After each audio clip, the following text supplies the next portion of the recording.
A reunião foi para discutir os últimos detalhes dos termos que estão em pauta. A categoria pede mais transparência e democratização dentro do espaço da instituição, o estudo da viabilização de jornada de trabalho de 30 horas para atividades que atendam os requisitos da lei, flexibilização da jornada de trabalho, revisão da portaria que regulamenta o ponto eletrônico e alternativas de liberação de servidores para a realização de pós-graduação.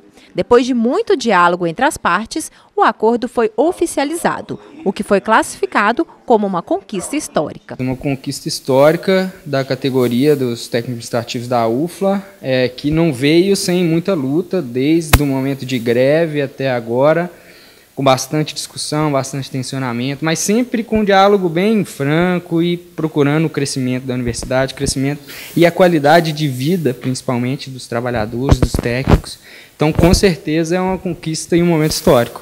Participaram da reunião membros da diretoria do Sindicato dos Servidores Técnicos Administrativos da UFLA e também da direção executiva da universidade. O reitor da instituição ressaltou a importância do acordo com a categoria e que todos os pontos foram discutidos, tendo como um dos focos a necessidade da instituição em oferecer cada vez mais qualidade no atendimento à população. O que a gente vê no acordo são duas partes de uma mesma instituição tendo vontade de dialogar, né? Então, a direção executiva foi sensível, né? No geral, as direções executivas não são sensíveis, sequer recebem. Não, nós fomos sensíveis. O sindicato também foi sensível, porque num acordo as duas partes têm que ceder, senão não existe acordo. E foram trabalhados uma série de pontos, alguns pontos mais vinculados à democratização da informação, por exemplo, as sessões dos conselhos serem transmitidas pela internet para que todos saibam o que é tratado nas reuniões do conselho. Então, é algo absolutamente natural, normal, prática que talvez já devesse estar acontecendo na universidade há muitos anos, mas vamos iniciar. E alguns outros pontos menores e 3 pontos que foram os pontos fundamentais. A questão das 30 horas, em que esse é o ponto mais polêmico. Existe uma legislação muito restritiva, às 30 horas. Existe um quadro de técnicos na UFLA muito reduzido, um dos quadros técnicos mais reduzidos dentre todas as instituições federais de ensino superior. E você tem que tratar isso com extrema responsabilidade.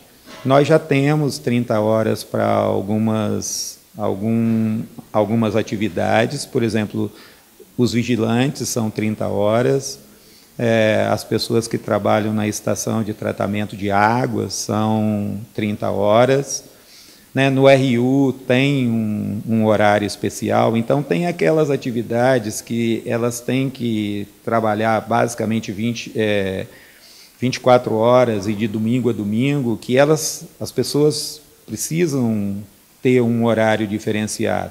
Nós vamos agora estudar se existem algumas outras situações, porque não é o setor, é a atividade, né? Se ela merece ou não a questão das 30 horas. Bom, e depois disso nós temos que ver se nós temos pessoas suficientes para que aconteça as 30 horas.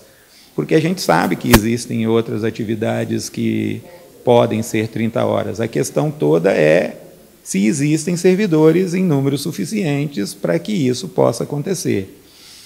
A outra questão é da flexibilização do horário.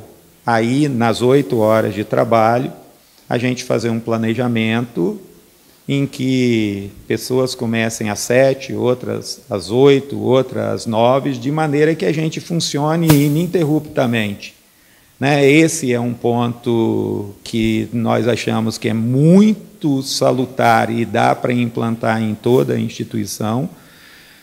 Por quê? Porque aí, ao invés de setores fecharem no horário de almoço ou no final da tarde, sempre vai ter gente ali para atender as pessoas e, ao mesmo tempo, você atende anseios de cada um, né, de fazer o seu próprio horário, desde que sejam as 8 horas diárias de trabalho. E o ponto que eu julgo disparado, o mais relevante, e que é um ponto que a gente implantou em 2008 na Pró-Reitoria de Planejamento e Gestão, que é o de qualificação de pessoas, né? Então, eles buscaram que a gente fizesse uma ampliação dessa possibilidade, né? E isso bate com o que a gente pensa que um técnico, um professor, cada um dos componentes da comunidade, quanto mais qualificado ele estiver, mais satisfeito ele vai estar, porque significa que ele venceu etapas que talvez ele até pensasse que não seria possível ser vencida, como ter um mestrado, como ter um doutorado.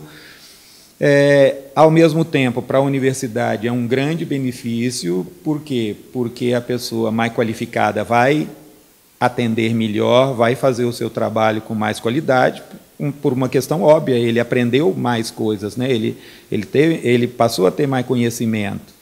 E, do ponto de vista financeiro, é uma questão também muito importante, porque no plano de carreira dos técnicos, quando um técnico obtém um título de mestre, na atividade de trabalho dele, que é esse o grande ponto, né, na atividade dele, porque aí é bom para a universidade, ele passa a ter um extra de remuneração de 52%, né, a mais no salário.